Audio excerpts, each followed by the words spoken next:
All right, so I'm going to tell a story. It's in first person. It's about my childhood. I know tonight's theme is secondhand stories. It relates. Stay with me. When I was a kid, we moved to a new neighborhood, and I didn't have many friends. Couldn't really connect with, it was the middle of summer, so there was no school connections to be made. But I noticed that there were kids in the neighborhood that were playing baseball on a regular basis.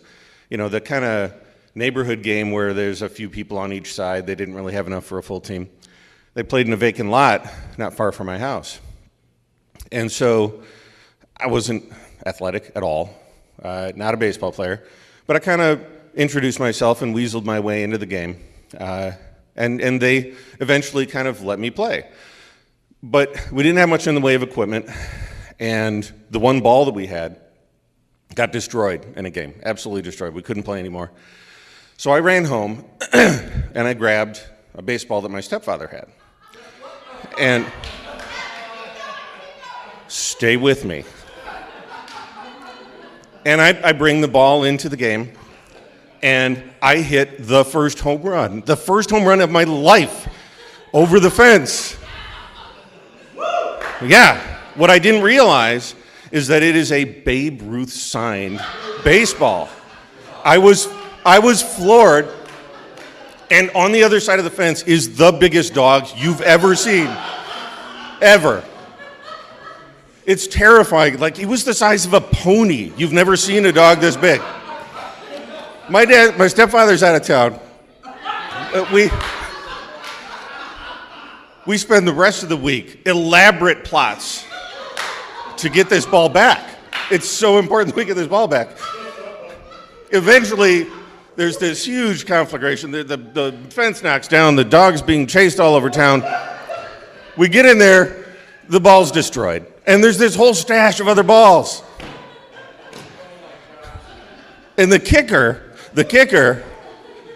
you could not have seen this coming. The kicker is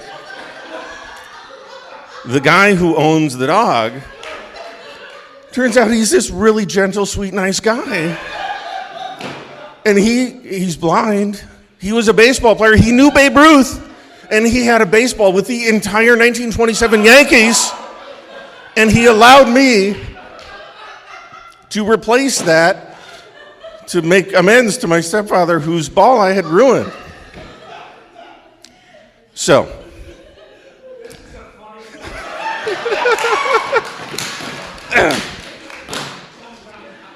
flash forward 30 years.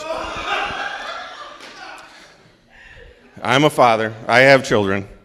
And my nighttime bedtime routine with my kids is to tell them stories from my childhood.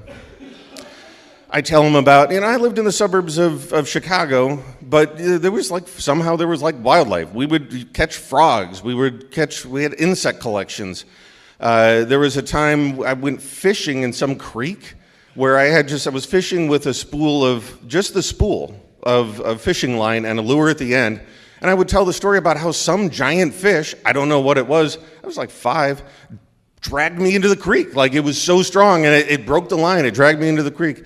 There was a time when there was a huge rainstorm, and the back ditch filled up that was right along a big road, and we went and played in ditch water, like, all day, and we would beg the cars going along to drive through the puddle so we could get splashed with water.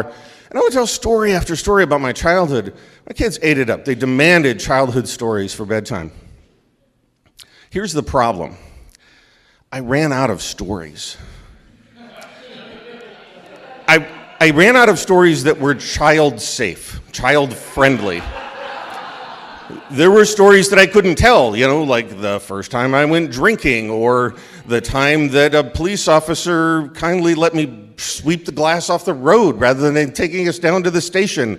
The times that we had incredible parties at the log cabin in the woods. I couldn't tell any of those stories. So I started passing off movie plots as stories from my childhood. The problem is, as they got older and they started seeing more movies, the level of betrayal that they felt when they realized that I told them the plot to Sandlot as a story from my childhood was profound. So the moral of the story is you can lie to your children as long as you keep away from popular, well-known movies.